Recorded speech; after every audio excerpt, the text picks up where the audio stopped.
The Daily Express mengklaim bahwa setan merah sedang mencoba merekayasa kesepakatan potensial yang akan membuat Harry Maguire berpindah klub dengan imbalan Lucas Paqueta dari West Ham.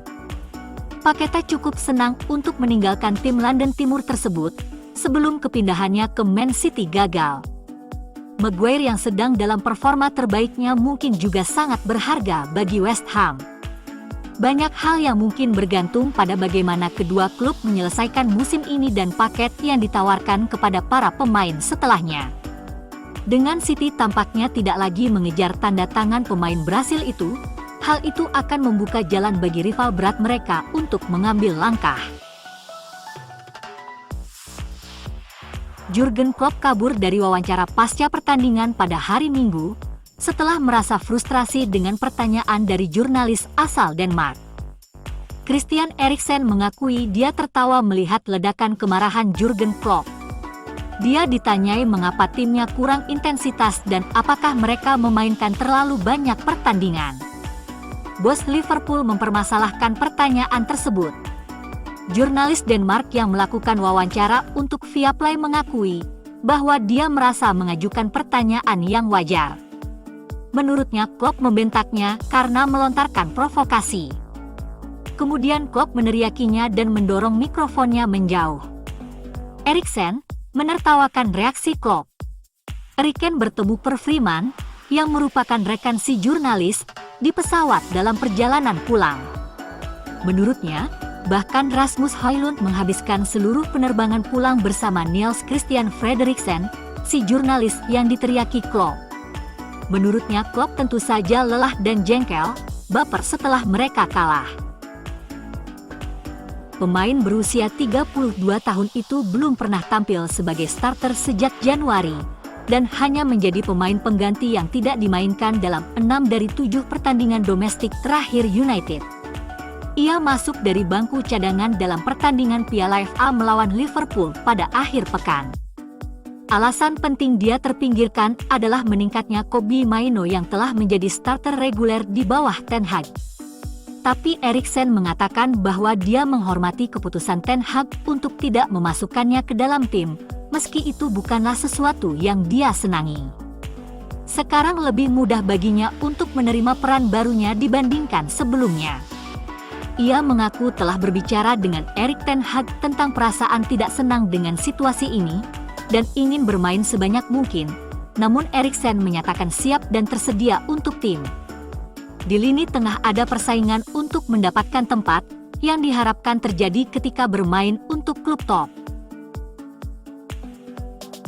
Jika rival sekota Manchester, United dan City, untuk kedua kali berturut-turut lolos ke final Piala FA, waktu kick-off diperkirakan akan berubah.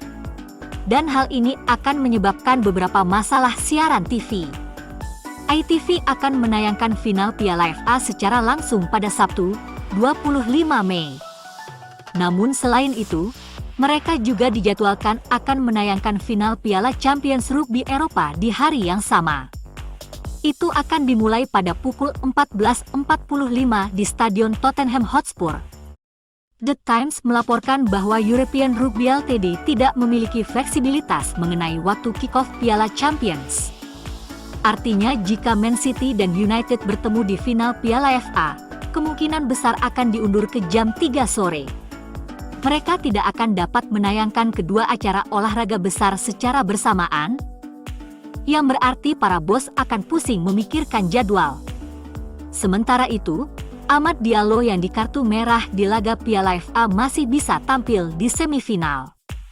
Amad Diallo masih akan menjalani skorsing satu pertandingan karena menerima kartu merah, namun peraturan Piala FA menyatakan bahwa itu akan diberikan pada pertandingan domestik United berikutnya, artinya Amad akan dilarang tampil saat menghadapi Brentford di EPL. Pemilik baru Manchester United, Sir Jim Ratcliffe, telah memberikan wawasan tentang rencana transfernya, menjelaskan bagaimana dia ingin merekrut talenta-talenta baru daripada superstar mahal seperti Kylian Mbappe. Pria berusia 71 tahun ini adalah penggemar MU, yang bertekad untuk membantu klub bersaing memperebutkan trofi besar sekali lagi, sekaligus meningkatkan aspek lain dari klub seperti daya tarik global dan Old Trafford. Dikaitkan dengan beberapa pemain besar, targetnya termasuk bek Everton Jarrad Brandtwaite, pemain sayap Crystal Palace, Michael Olise, dan duo Benfica, Joao Neves dan Antonio Silva. Saat tampil di podcast Geraint Thomas Cycling Club, Ratcliffe ditanya tentang potensi merekrut Mbappe. Miliarder Inggris itu menjawab lebih suka merekrut calon Mbappe baru, daripada menghabiskan banyak uang untuk membeli kesuksesan. Menurutnya itu bukan fokus Ineos. Solusinya adalah tidak menghabiskan banyak uang untuk beberapa pemain hebat. Jim ingin pastikan MU melakukan rekrutmen dengan benar, ini adalah bagian penting dari sepak bola saat ini. MU selanjutnya akan beraksi pada 30 Maret, saat mereka bertandang ke London Barat untuk menghadapi Brentford di Liga Premier. Manchester United mendapat kabar baik dalam mengejar gelandang Atalanta, Ederson, karena bandrolnya dikabarkan terlalu mahal untuk sesama pengagumnya, Barcelona. Pemain berusia 24 tahun ini menikmati musim yang luar biasa untuk klub Serie A dan oleh karena itu, banyak klub di Eropa yang mengawasi perkembangannya.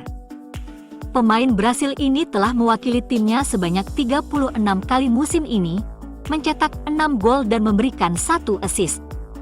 Permasalahan finansial yang dihadapi klub Katalan ini membatasi transfer mereka. Nampaknya tidak mungkin pihak Italia akan memberi mereka kesepakatan potongan harga, karena banyak klub, terutama tim Premier League, menunggu untuk menaikkan harga. Blackburn Rovers U18 membiarkan keunggulan 2 gol hilang, saat tim asuhan Ryan Kidd menderita kekalahan 5-2 dari tim U18 Manchester United. Rovers memulai dengan baik dan setelah tendangan Lorenzo Muller-Kemachius membentur tiang gawang, tim tamu unggul terlebih dahulu secara kebetulan pada menit ke-22. Umpan back pass ke arah Thomas Miles dari bek kiri MU, Harry Amas, membuat bola nyeplos di bawah kaki kiper United dan masuk ke gawang untuk memberi keunggulan Rovers atas pemuncak klasemen. 6 menit tersisa, Junior Sangu mencetak gol dengan kaki kirinya dari dalam kotak penalti.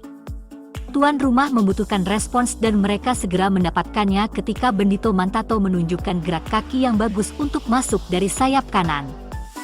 Melakukan beberapa tipuan dan kemudian melepaskan tendangan rendah melewati Adam Hunt dan masuk ke sudut dekat. 1 menit setelah babak kedua dimulai, Mantato mencetak gol keduanya dan klubnya dalam pertandingan tersebut dari jarak dekat untuk menyamakan kedudukan. Kurang dari 10 menit kemudian dan United membalikkan keadaan sepenuhnya, dengan Victor Musa mencetak gol di tiang belakang menyusul umpan silang Amir Ibrahimov dari sayap kanan. Pertahanan yang ceroboh kemudian membuat pemain pengganti, Ethan Williams, melepaskan tembakan ke arah gawang, dengan Mantato menerkam bola muntah untuk menyelesaikan hat-trick-nya dari jarak beberapa meter setelah Han menangkis upaya awal. Masih ada lagi yang bisa dilakukan Mantato yang tampil impresif. Yang mencetak gol keempatnya dan gol kelima United ketika ia berlari dengan cepat dan melihat tendangannya melewati kiper dan masuk ke gawang. Ini melengkapi penampilan individu yang bagus dengan 11 menit tersisa, dan memastikan tuan rumah yang mendapatkan 3 poin. Pemain muda Manchester United Kobbie Mainoo telah dipanggil ke skuad senior Inggris untuk pertama kalinya.